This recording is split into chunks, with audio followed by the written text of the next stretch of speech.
Economía institucional se ocupa de cómo las instituciones influyen en el comportamiento económico y en los resultados del mercado. Las instituciones, en este contexto, se refieren a las normas, leyes, costumbres y prácticas que estructuran las interacciones económicas. John Commons, en su influyente obra Economía institucional, 1931, reeditada en 2003, define las instituciones como marcos normativos que no solo regulan el comportamiento, sino que también moldean la distribución de la riqueza y el poder en la sociedad. Commons argumenta que el análisis económico debe considerar que las transacciones no ocurren en un vacío, sino en un contexto institucional que define derechos y deberes. A diferencia de la teoría económica neoclásica, que se concentra en la asignación eficiente de recursos a través de mercados perfectamente competitivos, la economía institucional pone énfasis en cómo las instituciones condicionan y estructuran las decisiones económicas. Por ejemplo, las leyes de propiedad juegan un rol crucial en la economía institucional. Estas leyes determinan quién tiene el derecho de poseer, usar y transferir bienes, y bajo qué condiciones. Sin un marco legal claro y robusto que proteja la propiedad, la inversión y la acumulación de capital se verían severamente afectadas. Los derechos de propiedad bien definidos y aplicados crean un entorno de seguridad que fomenta la inversión y la actividad económica. Además, las instituciones también incluyen normas culturales y prácticas sociales.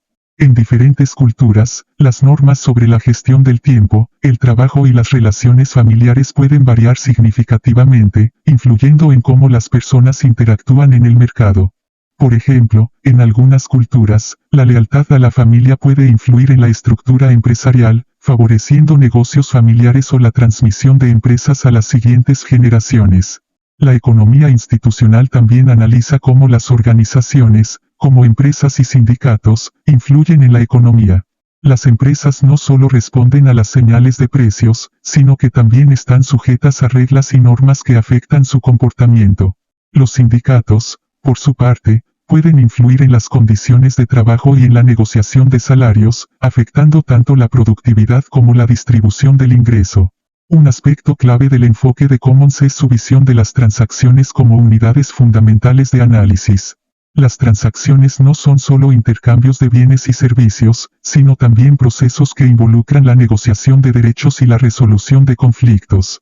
Por ejemplo, en una transacción laboral, no solo se intercambia trabajo por salario, sino que se negocian derechos como condiciones de trabajo, seguridad laboral y beneficios adicionales.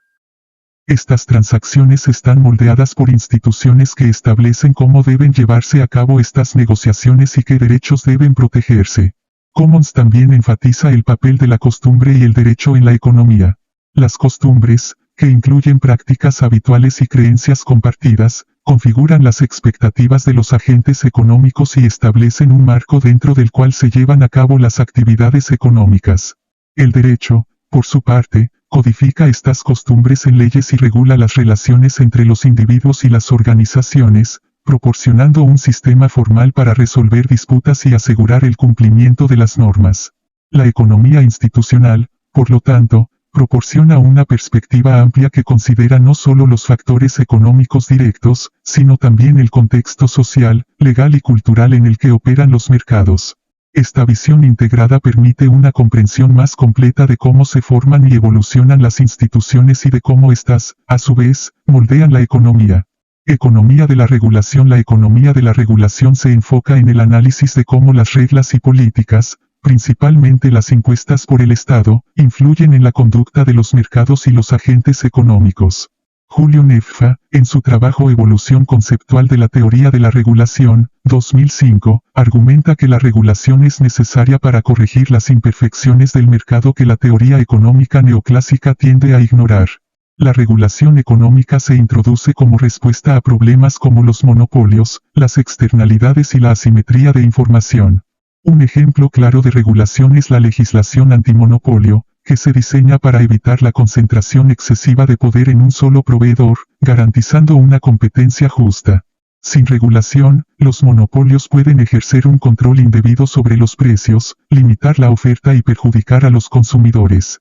Las políticas antimonopolio buscan prevenir estas prácticas anticompetitivas y fomentar un mercado más equitativo. Otro ámbito crítico de la regulación es el control de las externalidades negativas. Las externalidades ocurren cuando los costos o beneficios de una actividad económica no se reflejan plenamente en el precio de mercado. Por ejemplo, una fábrica que contamina un río puede causar daños ambientales que afectan a la comunidad local, pero esos costos no se reflejan en el precio de los productos de la fábrica. La regulación ambiental, como las leyes que limitan las emisiones de contaminantes, busca internalizar estos costos, obligando a las empresas a adoptar prácticas más sostenibles y a reducir el impacto negativo sobre la sociedad.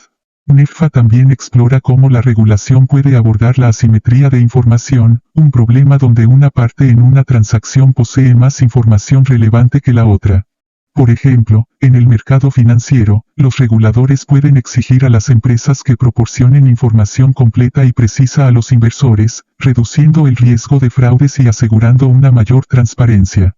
Las regulaciones sobre la divulgación de información financiera y la protección de los consumidores ayudan a nivelar el campo de juego, permitiendo a los individuos tomar decisiones más informadas. Eduardo Basualdo, en su obra Concepto de patrón o régimen de acumulación y conformación estructural de la economía, 2007, introduce el concepto de régimen de acumulación para describir cómo las políticas reguladoras configuran la dinámica de acumulación de capital en una economía. Según Basualdo, el régimen de acumulación se refiere al conjunto de normas, instituciones y políticas que establecen las condiciones bajo las cuales el capital se acumula y se distribuye. La regulación, en este sentido, no solo responde a problemas específicos, sino que también configura el marco general dentro del cual se desarrolla la actividad económica. Por ejemplo, la regulación del sistema bancario establece requisitos sobre el capital que los bancos deben mantener, las prácticas de préstamos y la protección de los depositantes. Estas regulaciones influyen en cómo los bancos gestionan sus riesgos y en cómo se financia la actividad económica. Durante la crisis financiera de 2008, la falta de una regulación adecuada de los mercados de derivados y de las prácticas de préstamo contribuyó a la inestabilidad financiera que llevó a una recesión global. La respuesta regulatoria posterior incluyó la implementación de nuevas normas para mejorar la transparencia y la solidez del sistema financiero, destacando la importancia de un marco regulatorio robusto para prevenir futuras crisis. La economía de la regulación también se ocupa de las políticas sociales que buscan promover la equidad y la justicia. Las regulaciones en el mercado laboral, como las leyes que garantizan el salario mínimo y los estándares de seguridad laboral, son ejemplos de cómo las políticas reguladoras pueden influir en la distribución del ingreso y en la protección de los trabajadores. Estas regulaciones no solo abordan la eficiencia económica, sino que también reflejan preocupaciones sociales sobre el bienestar y la equidad. Por ejemplo, las regulaciones sobre el salario mínimo establecen un umbral por debajo del cual los salarios no pueden caer, protegiendo a los trabajadores de la explotación y ayudando a reducir la pobreza. Estas políticas pueden influir en la estructura del mercado laboral, afectando la oferta y demanda de trabajo y, en última instancia, la distribución del ingreso en la economía.